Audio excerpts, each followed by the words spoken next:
Tourne-toi du côté du mur, petit saligo, te retourne pas. J'avais pas envie, je savais, j'avais honte. C'étaient les jambes à maman, la petite et la grosse. Elle allait encore boiter d'une chambre à une autre. Il lui cherchait des raisons. Elle insistait pour terminer la vaisselle. Elle essayait un petit air pour dériter la séance. Et le soleil parlait trop du toit, descendait chez nous. Auguste, mon père, lisait la patrie. Il s'asseyait près de mon lit-cage. Elle venait l'embrasser. La tempête l'abandonnait. Il se relevait jusqu'à la fenêtre. Il faisait semblant de chercher quelque chose dans le fond de la cour.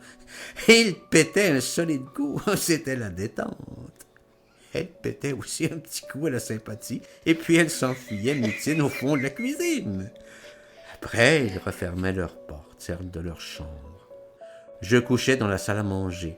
Le cantique des missionnaires passait par-dessus les murs. Et dans toute la rue de Babylone, il n'y avait plus qu'un cheval au pas. Boum, boum, ce fiacre à la traîne.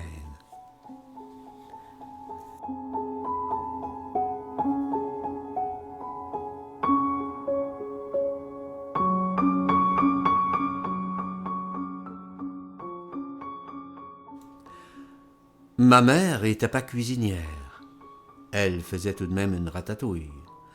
Quand c'était pas panade aux œufs, c'était sûrement macaroni. Aucune pitié. Après les nouilles, on restait un moment tranquille à réfléchir pour l'estomac. Ma mère essayait de nous distraire, de diluer la gêne. Si je répondais pas aux questions, elle insistait gentiment. « Tu sais, elles sont passées au beurre. » Là, derrière la tapisserie, c'était l'éclairage papillon. Il faisait obscur dans les assiettes. Ma mère, elle reprenait des nouilles stoïques pour nous inciter. Il fallait une bonne gorgée de vin rouge pour s'empêcher de vomir. Le réduit des repas, il servait en plus pour la lessive et pour garer les rogatons. Il y en avait des monceaux, des piles.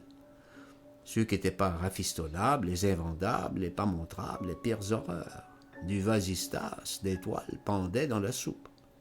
Il restait, je ne sais pas comment, un grand fourneau jardinière avec une hotte énorme. Ça tenait la moitié de l'espace.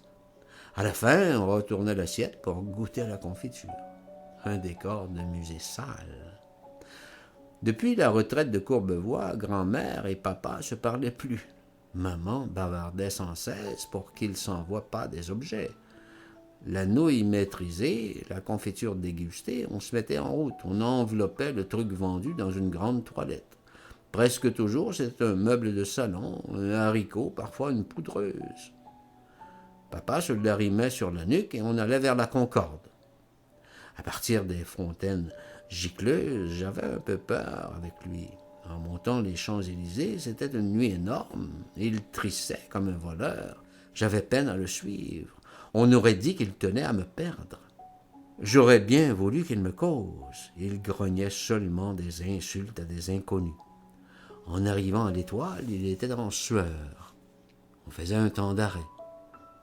Devant l'immeuble du client, fallait chercher l'entrée de service. Quand on livrait à Auteuil, mon père était plus aimable. Il sortait moins souvent sa montre. Je montais sur le parapet, il m'expliquait les remorqueurs, les feux verts, les sifflets des convois entre eux. Il sera bientôt au point du jour. On l'admirait, le rafio poussif. On faisait des vœux pour sa manœuvre. C'est les soirs qu'on se tapait les ternes qu'il devenait affreux, surtout si c'était des gonzesses. Il les avait en horreur. Déjà, au départ, il était à cran. Je me souviens des circonstances. On s'en allait rue Demours. Devant l'église, il me faut une baffe, un coup de pompe, tout à fait rageur, pour que je traverse au galop. En arrivant chez la cliente, je ne pouvais plus m'empêcher de pleurer. Petit salopard qu'il m'engueulait. Je te ferai chialer pour des raisons. Avec son guéridon perché, il escaladait derrière moi. On se trompe de porte. Toutes les boniches s'intéressent. Je ramène comme un veau. Je le fais exprès. Je veux qu'il en bave. C'est un scandale. Enfin, on la trouve, notre sonnette. La femme de chambre nous accueille. Elle compatit à mon chagrin. La patronne arrive en froufrou. Oh, le petit méchant, le vilain, il fait enrager son papa.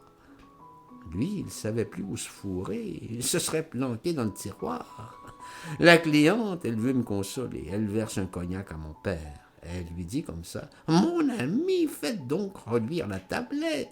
Avec la pluie, je crains que ça tâche. » La bonne lui donne un chiffon, ils se mettent au boulot. La dame me propose un bonbon. Je la suis dans la chambre, la bonne vient aussi. La cliente, alors, elle s'allonge parmi les dentelles. Elle retrousse son peignoir brusquement. Elle me montre toutes ses cuisses, des grosses, son croupion, sa motte poilue, la sauvage. Avec ses doigts, elle fouille dedans. « Tiens, mon mignon, viens, mon amour, viens me sucer là-dedans. » Elle m'invite d'une voix bien douce, bien tendre, comme jamais on m'avait parlé.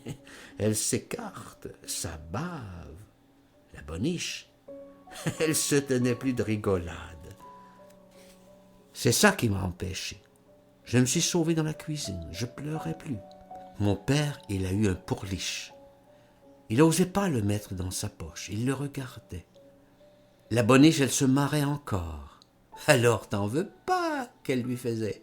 Il a bondi dans l'escalier, il m'oubliait. Je courais après lui dans la rue. Je l'appelais dans l'avenue. « Papa, papa !» Place des Ternes, je l'ai rattrapé. On s'est assis, il faisait froid. Il m'embrassait pas souvent, il me serrait la main. « Oui, mon petit, qu'il se répétait comme ça à lui-même, fixe devant lui. Il avait du cœur au fond. Moi aussi j'avais du cœur. La vie, c'est pas une question de cœur. On est rentré rue de Balignone directement.